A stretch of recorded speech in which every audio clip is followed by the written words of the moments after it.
Vous débutez en roller? Chaussez vos patins et apprenez quelques techniques de base avec Serge, moniteur à la Roller Squad Institute. La prévision de sécurité, elle est tout simplement, je suis donc ouverture des patins, largeur du bassin ou des épaules, hein, selon la morphologie des jambes, d'accord.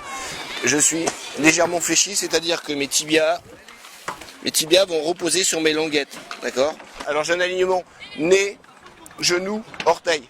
C'est-à-dire que je suis en alignement et si je descends, mes jambes sont mes suspensions, d'accord. Et je suis quart à plat, voilà.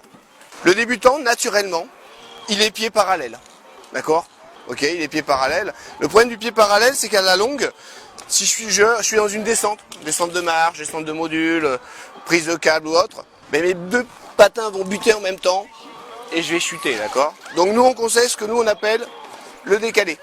Il va me permettre tout simplement, si mon pied avant il bute, de me rattraper. Dans le cerveau, c'est un réflexe qu'on a en tant que piéton. Hein. Voilà. Là, je suis en décalé maintenant et voilà. Et là, je suis bien.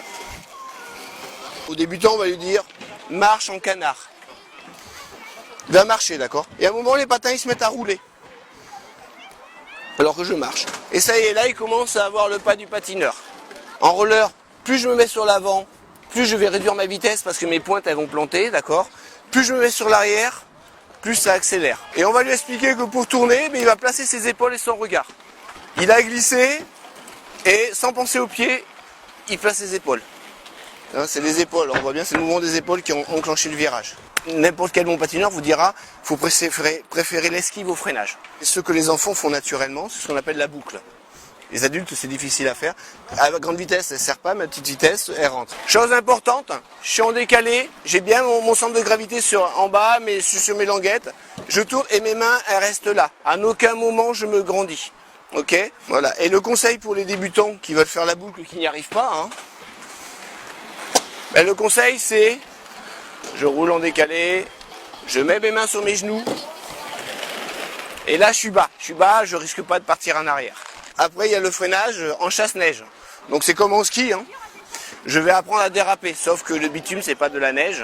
C'est un peu plus dur, mais ça freine. Et dans les descentes, ça ralentit surtout. Je patine, hein, et j'écarte. D'accord. Donc chose importante, hein, si je suis sur mes écarts internes, je vais glisser. Et je vais faire le grand écart. Hein. Donc on a bien vu, je suis sur l'écart externe. C'est dur, on les voit pas beaucoup, hein, mais je vais les chercher. Donc le freinage en T, c'est le freinage le plus utilisé. Alors là, c'est pareil. Hein.